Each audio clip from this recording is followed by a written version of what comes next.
All right, we're back here in Prague on July 22nd, 2017. We're going to talk about the effects of the NIBIRU Flyby, Planet X, Wormwood, the destroyer, and how to prepare for it.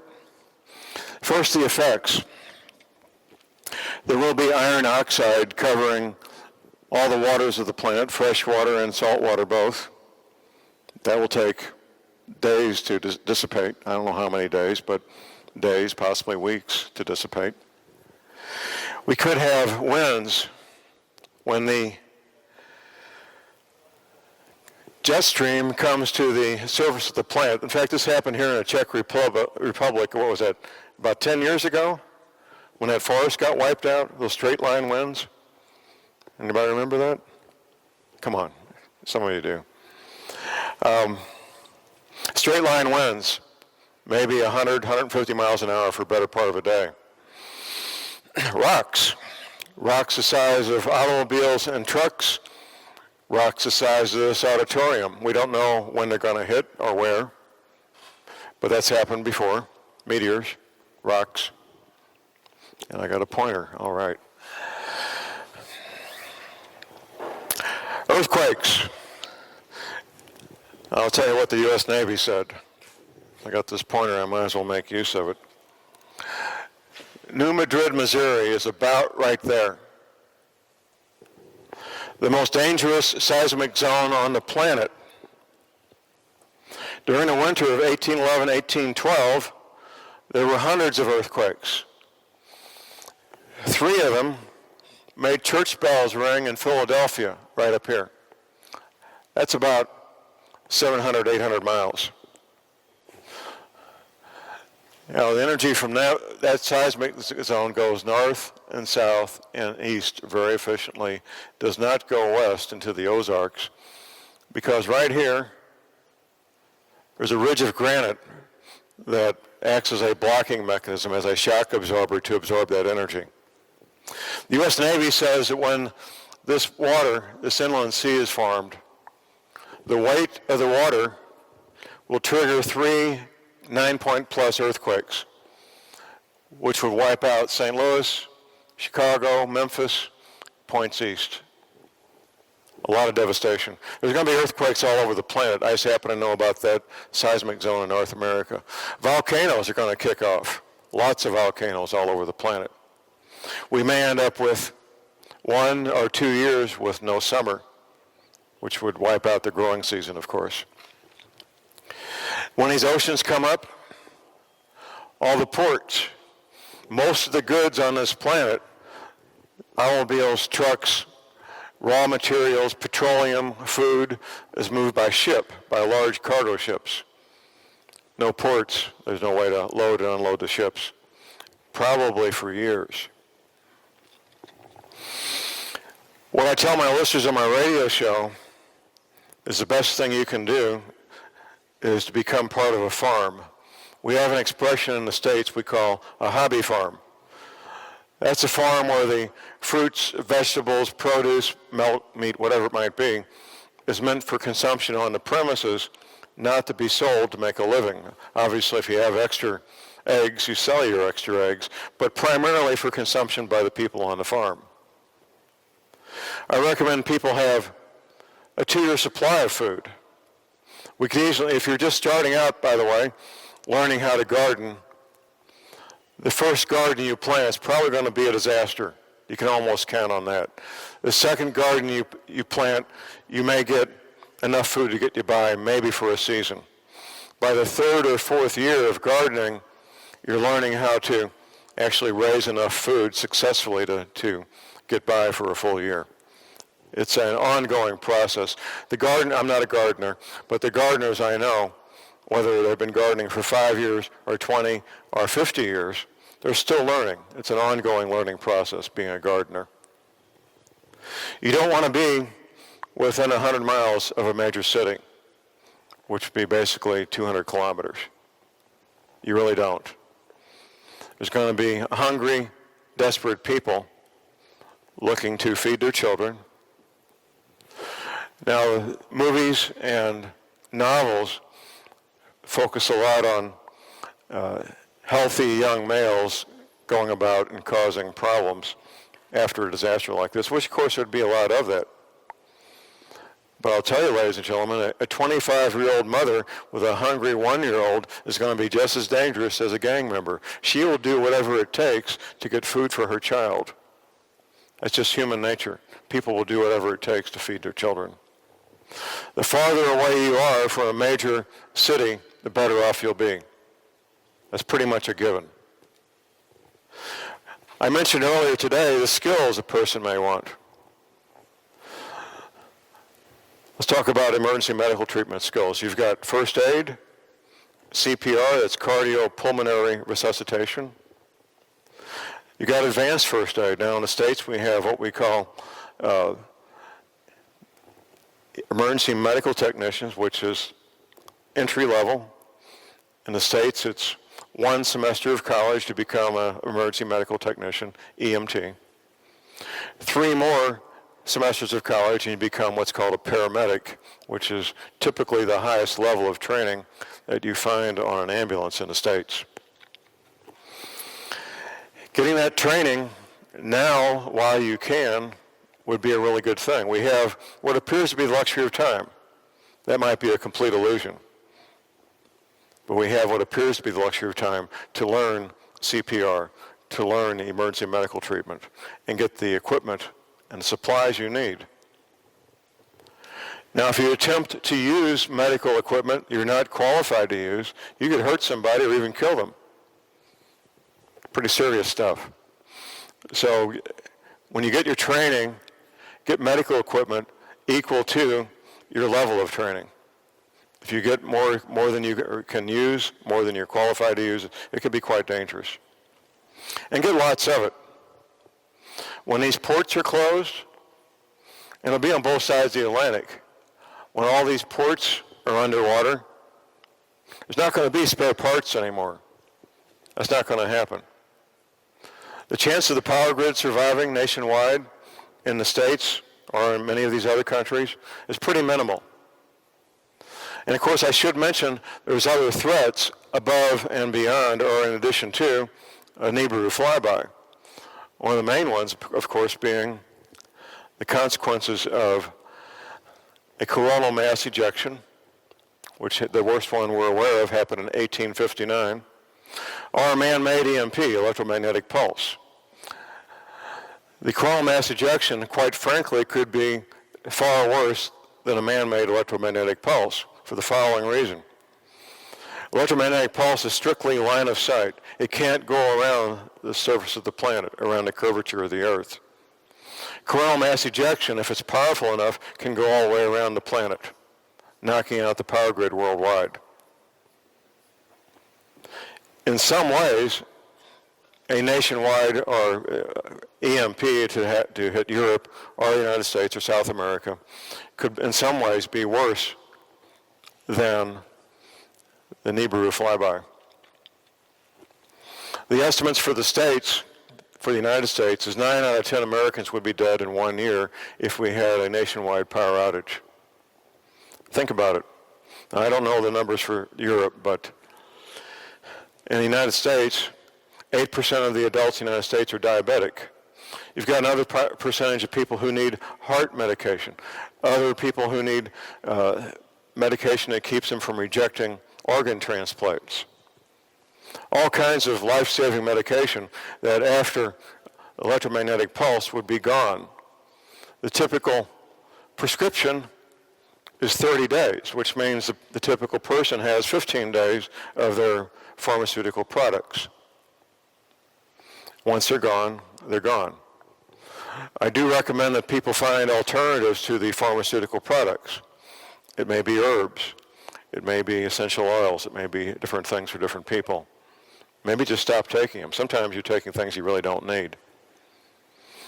But finding a way to have an alternative now, if you say you're taking 5 or 6 prescription items, if you go off those all at the same time, you're going to be hurting. Be hurting real bad. But if you incrementally get off them one at a time and substitute herbs or vitamins or essential oils, it'd be a lot more pleasant experience than trying to do it all at once. I mentioned earlier ham radio. Ham radio was first developed by these different governments to give people a way to communicate in the event of a crisis. Most people involved in ham radio, it doesn't matter what country it is, almost all of them have an interest in preparedness.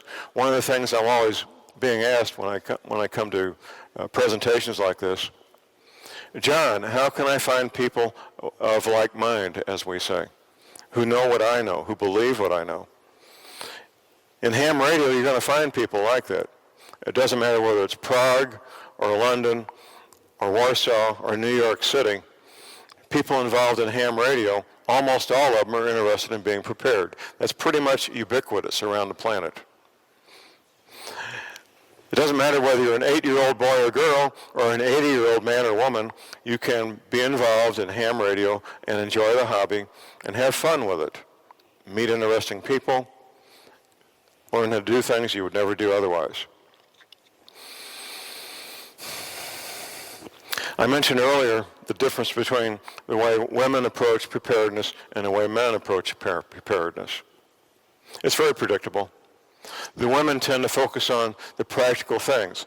How in the world am I going to do laundry? How am I going to feed the kids? How am I going to cook? How am I going to keep the place clean? Men tend to focus on things like, how do I keep my car or truck running? How am I going to keep the water functioning? The things that men typically take care of anyway. But the two come together to make a whole. Learning what you need to do now, having the tools you need to do it now. Let's talk, for example, how do you do laundry?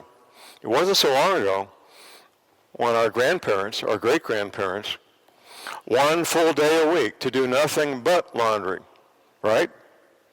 One full day a week to do nothing but laundry for the family. Guess what? That's coming back, unfortunately. Now, in the States, up until the 1970s, we had wringer washers. There's no place to hook up hot and cold running water under 40 pounds pressure. There's no place for it. You simply put water in it, you turn on the agitator, it agitates till you turn it off, pour out the water, put in fresh water, agitate it till it's rinsed out, and so forth. Maytag used to be the really big manufacturer of these wringer washers. They can be reconfigured to work with a bicycle. There's lots of ways to get a wringer washer to work. They're very simple devices. And it's a lot easier to get a little bit of electricity than it is to get hot and cold running water under 40 pounds pressure. A lot easier. You'll get electricity before you'll get hot and cold running water under 40 pounds pressure. One of the things I learned in the Army was you're in civilization when you can take a hot shower. That's quite extraordinary in case you don't know it, being able to take a hot shower. And if you can do that, you're in really good shape. How do you prepare your food when there's no electricity, no natural gas? How do you clean your utensils? What do you do for toilet paper? Lots of questions there. What are the answers? The more you adopt that lifestyle now, the less of a shock it's going to be. Now, where I live in the Ozarks, there's two families competing who can be the most redneck. So one family, the 12-year-old daughter, killed a poisonous copperhead snake, and the parents cooked it and they ate it about 3 weeks ago, much to the shock of many of their neighbors. And so now the competition goes on to harvest and prepare and eat different critters that we find in our area. We got possums, we got raccoons, we got squirrels, deer, of course. Deer is a real big thing. But those skills that now are looked at as recreation, in the future will be a matter of life and death. To be able to hunt, to be able to fish. Gardening. Most people for right now, gardening is a hobby. Gardening is a recreational pastime. It won't be in the future. It'll be something that would be a matter of life and death. Most people live in or near a major metropolitan area. That's the nature of our world, here in the first world anyway, in Europe and in the United States. And they live in and near these metropolitan areas because of employment. That's where the jobs are. I understand that. You drive 100 miles away from the city, you've got farmland. How do you become part of an ongoing farm? Well, you either buy a place or you become part of that farm. Farmers need two things. They need money and they need manpower for labor. Almost all farms, almost all the time, especially small farms, hobby farms, family farms. Perhaps you can find a family farm that would be glad to have extra labor on weekends. Be glad to have a little extra capital to buy an implement, a tool that they don't have now that they could really make great use of. Whatever it takes to become a part of a farm, preferably at a good elevation, has plenty of water, preferably a place where the winters aren't too bad. The higher elevation you go, the worse the winters get in general, and become part of it. I'm not saying it's going to be easy. Finding a place like that and becoming part of it, it's going to be time-consuming. It's going to be difficult. You're going to be disappointed a lot until you find just the right place where you would be welcome. Most of you listening, wherever you might be, you're looking for a date. The only people looking for a date for the NIBIRU Flyby, the only people are the ones who aren't living a day-to-day life of preparedness. Because once you are, a date becomes irrelevant. It no longer matters. The Navy veterans weren't given a date. They were told, gentlemen, you start a new life, you set up your hobby farm, you start your new career, and you just live your life. They don't think about a date. They don't worry about a date. It's not an issue.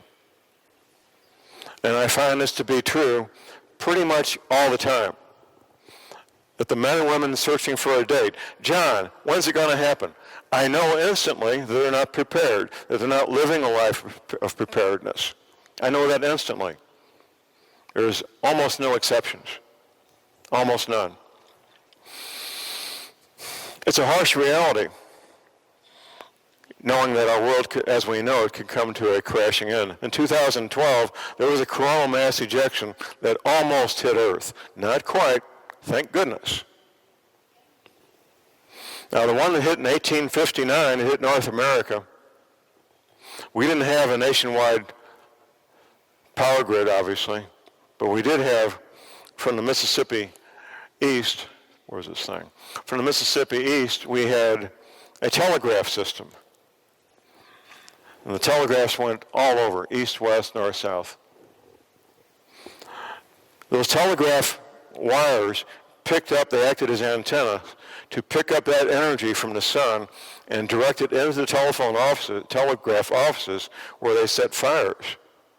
The barbed wire fences in the farmers' fields picked up that energy and set the fields on fire. The scientists say that when, it's not a matter of if, when another one that size happens to hit Earth, it will knock out the power grid and the entire, half the planet at least, maybe the whole planet.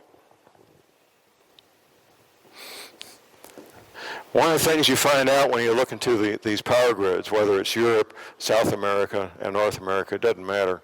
There's these massive multi-million-dollar transformers that make everything work. In the United States, there's about 19 of them. They're so big and so expensive and so reliable that they don't have backups. If they do need to buy a new one, right now, in 2017, from the moment they place the order until the time they take delivery, with everything working normally, is 1 year. When everything's broken, that's over. It's not going to be any delivery. It's not going to happen. I'm sure Europe's in the same situation with these massive, expensive transformers that control and make everything work.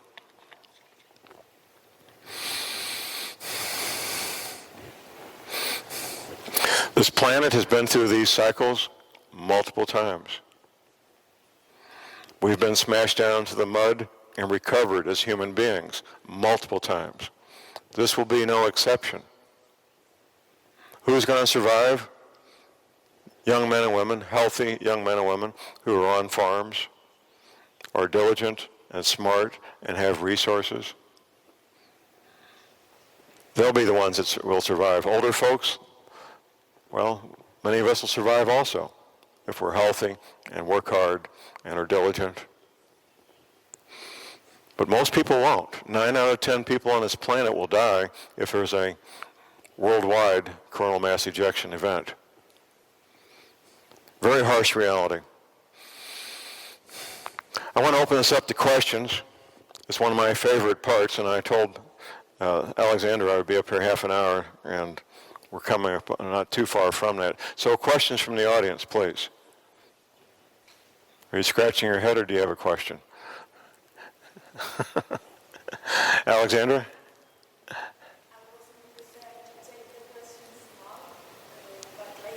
You want to do questions later when we have the panel? That's fine. That's fine. No problem. What do you think about other countries? Which other countries? For example, Sweden. Well, the farther north you are, the less problems you're going to have with the ocean, on one hand. Now, here's something I didn't mention now.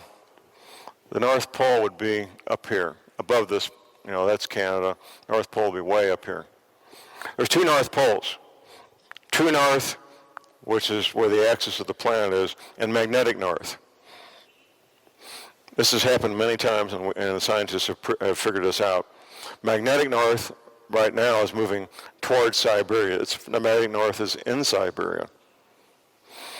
For about 36 centuries, magnetic north moves in a certain direction, and then over a period of maybe 3 days to a week, true north catches up with it. That's the pole shift. That's the pole shift. And it's quite an event.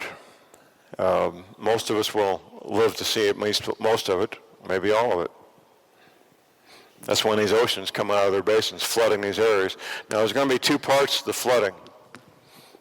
There's going to be the slosh, which could be 200 meters, and there's going to be the new ocean levels, which won't be that high, depending on where you are. I didn't mention where all the water is going to come from. This is pretty important. Now, here's South Texas, you got Mexico. You got the equator down about here. Sea level is measured at Cornwall, England. It's been that way for more than 200 years. They took a big rock at the edge of the Atlantic Ocean. They made a horizontal line. They said, this is sea level. When you get to the equator, the ocean is not quite 500 feet, about 490 feet above that horizontal line in Cornwall, England. Most of us, when we were kids, we would take a bucket of water, a full bucket, and swing it over our heads real fast, and the water doesn't come out, right? You did that. Well, that water at the equator is held in place by 2 things, the rotation of the Earth and gravity. Anything that disrupts the rotation of the Earth is going to disrupt that bulge of water. That bulge of water at the equator is tens of thousands of cubic miles of water. That's where the water is going to come from. It's all going to be displaced. When that happens, well, everything changes. And John, the new equator, how do you think it will look like? The equator? The equator, you suppose that it will be altered, isn't it? Well, there'll be a new equator. Yeah, and the old equator will be gone, and it'll be a new equator. Yeah, and could you tell us here in Czech Republic, for example? Well, we need to look at a globe. You may be far enough away from Siberia and Russia that you'll have a warmer climate here, I hope. It's going to be a 45-degree pole shift. I'm pretty certain of that. Without having a globe and looking at it, it's difficult to tell. exactly where Czech's going to end up. I hope you end up in a warmer climate. That would be a good thing. And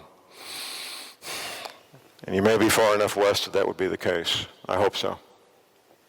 We don't have any control over it, obviously. Whatever's going to happen, it's going to happen. And there's going to be mass migrations. If you end up in an area where you have winter 6 or 8 months a year, you're probably going to want to get away from it and go south.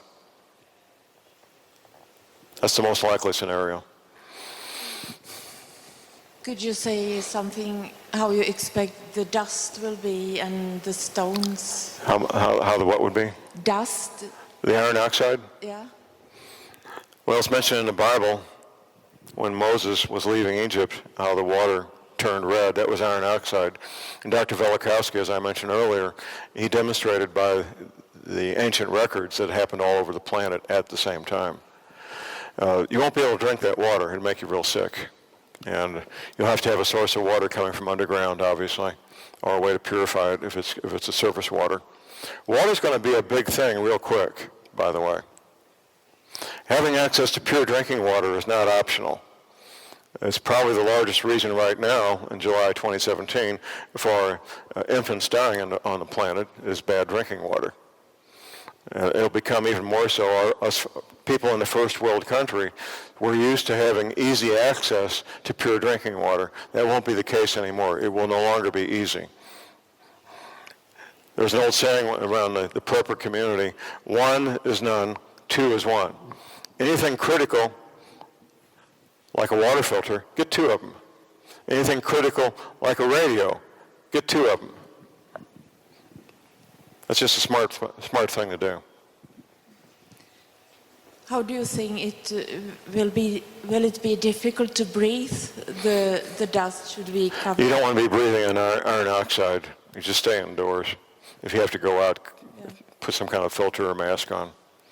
It wouldn't take much. A T-shirt would filter out enough that you'd be okay. If you stay out of it for 24 hours, you're probably going to be okay. And stones?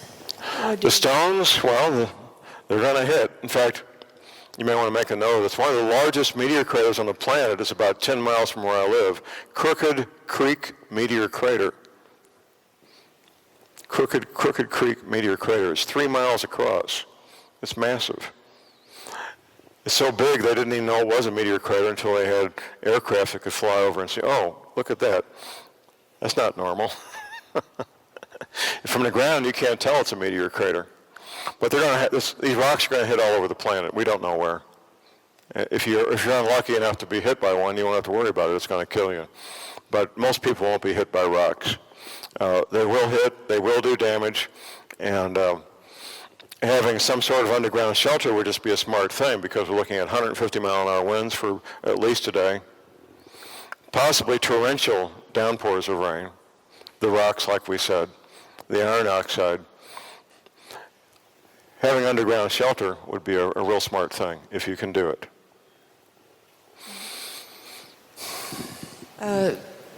In the Bible and other scriptures, you can read about the 3 days of darkness, and that we should cover for our eyes so that our eyes could be damaged if we look outside.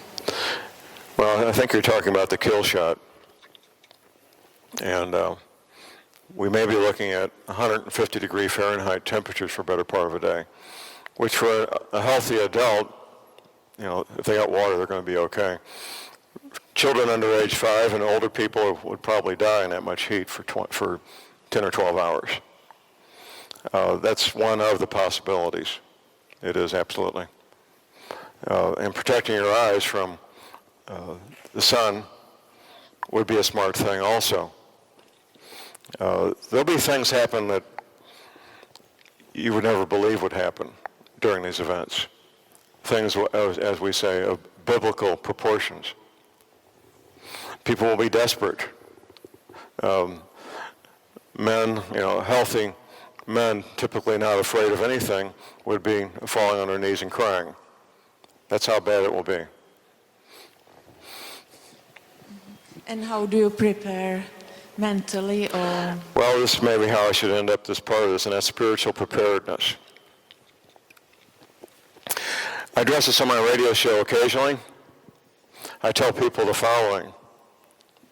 It is not my job as a radio talk show host to tell you what your spiritual belief should be, on one hand. On the other, I do feel a responsibility to let you know that that part of your life needs to be addressed, whatever it is for you, whatever it is. We know from the interviews and books of people who survived POW camps and concentration camps in World War II, the men and women who went into those camps with a strong spiritual foundation were far more likely to survive than the ones that didn't. The ones that didn't have a strong spiritual foundation, they're the ones that curled up into a ball and died and did not survive. So work on that. Begin that quest. It can and it should become a lifelong quest, your spiritual preparedness. Finding peace with your Maker. Finding peace with your Creator. Whatever your verbiage is, it doesn't matter. What does matter is that you begin that quest. I've only been to one funeral for an atheist, and it was run by atheists. And it was the saddest thing I've ever been to. Very sad.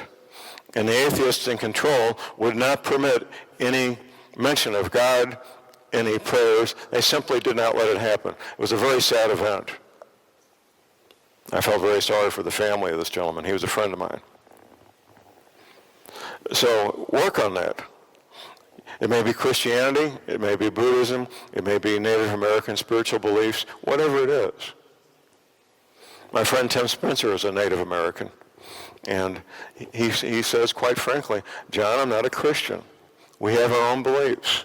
And I said, Tim, I respect that. And they do. And whatever your beliefs might be, you folks listening and watching this DVD, this movie, maybe you've walked away from that for whatever reason. The beliefs you were born into as a family, in your family, the beliefs that you may have had at some point in your life you no longer do, the beliefs that you don't take seriously, maybe only on Sunday you think about them. Go back to your roots, whatever that is for you. It might be Judaism, might be Christianity, might be Buddhism, Native American, doesn't matter. Get involved in your spiritual life once again, incorporate it, and make it something you do every day. That's how to get through this. That's the single most important thing I can tell anybody, is to get your spiritual house in order. And I think we may be done.